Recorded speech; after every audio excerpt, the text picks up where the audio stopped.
నడిచినారంట. ఎట్లా మామూలు కింద నీళ్లు పోసి నడవడం కాదు. ఎప్పుడైనా మీరు సముద్రంలో, కావలి సముద్రం ఏంటబ్బా, పులిపెట్టనా తుమ్మలపెట్ట కదా, తుమ్మలపెట్ట సముద్రంలోకి వెళ్ళిపోయినారా నడుచుకుంటూ? ఆ పక్క పోయి శ్రీలంకకి వెళ్ళిపోయినారు ఎవరైనా? పోలేదా? ఏ నడవగలుగుతాము మనం ఏమన్నా వాటర్ మీద? కొద్ది వరకు నడుస్తాం, ఆ తర్వాత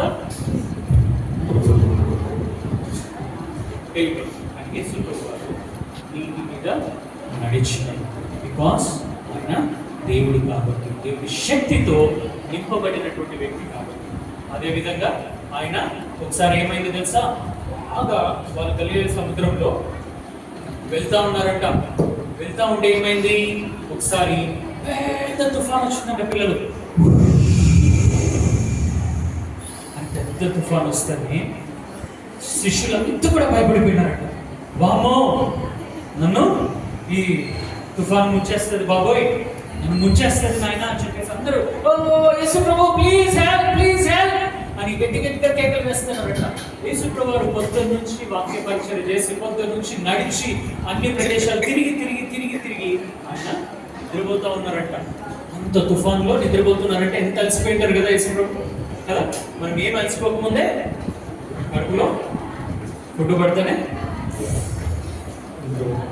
కానీ యేసు ప్రభు వారు మాత్రం నడిచి అందరికి వాక్యాన్ని చెప్పి అద్భుతాలు చేసి ఆయనకు అలసట ఎక్కువైపోయి నిద్రపోతున్నప్పుడు తుఫాన్ వస్తుంది. పడవ అటు ఇటు కొట్టుకొని పోతుంది. పైకి వేస్తుంది, కిందికి వేస్తుంది. నేను చాలాసార్లు ఆటోస్ చూసినప్పుడు అయితే అలా ఇట్లా పైకి పోతే బోట్లోకి నీళ్ళు వచ్చేస్తాయి కదా. అందరూ యేసయ్యా, యేసు ప్రభు మమ్మల్ని రక్షించండి, మేము నశించిపోతా ఉన్నాం, మేము చచ్చిపోతామేమో, అయ్యో బాబోయ్ ఎందుకు ఎక్కినాం ఈ పడవలోకి, అయ్యో మమ్మల్ని రక్షించే వాళ్ళు లేరా అని ఏడుస్తున్నప్పుడు యేసు ప్రభు వారు లేచినారు.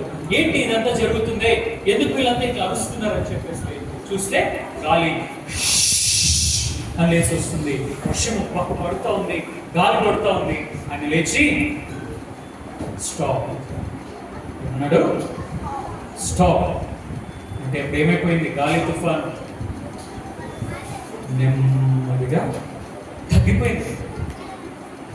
గాలి తుఫాను తగ్గిపోయింది. ఎట్లా చేయగలిగినాడు ఆయన? బికాస్ ఈస్ గాడ్, దేవుడు కాబట్టి. దేవుడు ఏం చేశాడు ఆదికాండంలో? పగలు రాయి సృష్టి అన్ని చేశాడు కదా. సృష్టికర్త ఆయన దేవుడు కాబట్టి సృష్టి ఆయన మాట చెప్పారు కాబట్టి సైలెంట్ అయిపోయింది. తుఫాను ఆగిపోయింది, గాలి ఆగిపోయింది. నెమ్మదిగా వెళ్ళిపోయినారు. భయపడిపోయినారంట శిష్యులు. అమ్మో, గాలి తుఫాను ఈయన మాట వింటుంది, గాలి ఈయన మాట వింటుంది. అర్థమవుతుందా నీకు? గాలి ఈయన మాట వింటుందిరా శిష్యుడా, గాలి మాట వింటుందంట అని పక్కన చెప్పుకున్నారంట పిల్లలు. భయపడిపోయినారంట శిష్యులు. Jesus is not an ordinary man. అంత గొప్ప దేవుడు మనతో ఉన్నాడా, నాతో ఉన్నాడా, ఎంత గొప్ప భాగ్యం అని చెప్పేసి వాళ్ళు యేసు ప్రభుని వెంబడించడం మొదలుపెట్టాడు. అంతేకాకుండా ఒకసారి యాయీరు అనేటువంటి ఒక వ్యక్తి వాళ్ళ పాప చనిపోయింది.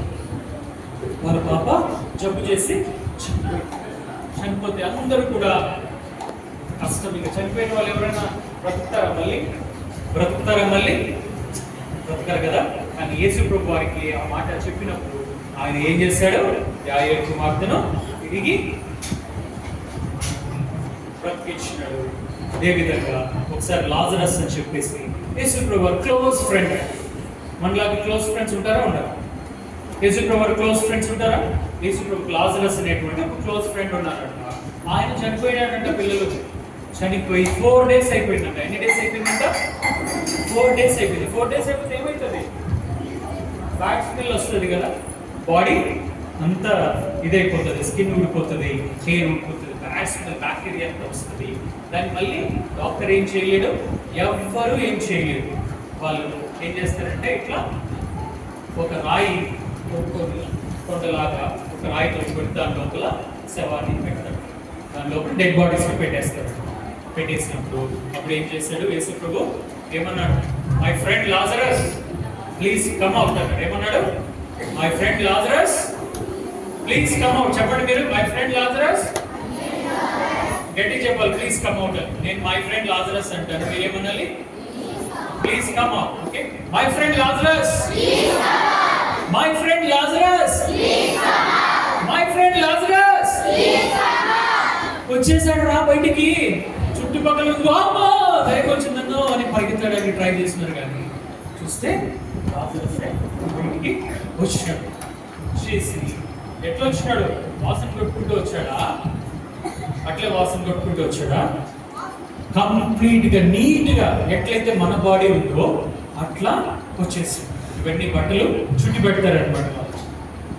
అట్లే బయటికి వచ్చాడు, సంతోషంగా వచ్చాడు, నవ్వుకుంటూ వచ్చాడు. బికాస్ చనిపోయిన నన్ను నా దేవుడు లేపినాడు. మనకు ఎట్లాంటి పరిస్థితి ఉన్నా కూడా యేసు ప్రభు వారు దానికి విజయాన్ని ఇచ్చే దేవుడై ఉన్నాడు. ఎట్లా వచ్చింది ఆయనతో ఈ పవర్? ఎట్లా ఆయనకు ఇచ్చాడు? దేవునితో సమయాన్ని గడుపుతున్నాడు. మరి నీవు నేను అలాంటి శక్తిని పొందుకోవడానికి ప్రయత్నం చేద్దామా? మన ఫ్యామిలీ బాగుండాలని చెప్పి, మన లైఫ్ బాగుండాలని చెప్పి మనము అలాంటి ప్రార్థన చేద్దామా? యేసయ్యా, మా హౌస్లో కూడా, మా ఇంట్లో కూడా, నా లైఫ్లో కూడా అలాంటి అద్భుతాలు చేయి. కొరత ఉండకూడదు, జ్ఞానం ఉండాలి, విజయం ఉండాలి, మరణ ఛాయలు మాకు ఉండకూడదు. ఒకసారి కళ్ళు మూసుకుందామా? Shall we pray? Close your eyes. సాతాను ఎంత నీ పక్కకు వచ్చి కానీ మాట్లాడరా పక్కన. ప్రేయర్ అంటే కళ్ళు మూసుకోవడమైనా, ఎప్పుడు కళ్ళు మూసుకునే ఉంటావు కదా. ఈరోజు ఏం కళ్ళు మూసుకోవట్లేదు, ఎప్పుడు మోకాలు అనుకుంటూనే ఉంటావు కదా. ఈ పూట మోకాలు అనుకోకపోతే ఏం కాదులే అని నీతో అంటుంటే సాతాను మాట విన, పారిపో సాతానా అని చెప్పేసి యేసయ్యతో మాట్లాడడానికి సిద్ధపడు.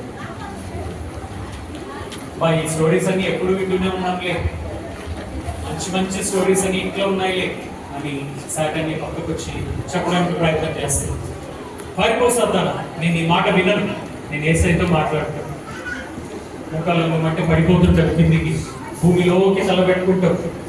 చక్కగా మోకాలు దేవుడు చక్కని మోకాలు ఇచ్చింటే చక్కగా నికారంగా మోకాలు కలిగి, చక్కగా నీ బాడీ సహకరిస్తే చక్కగా మోకాలు కలిగి, చేతులు జోడించాలి, కళ్ళు మూసుకోవాలి.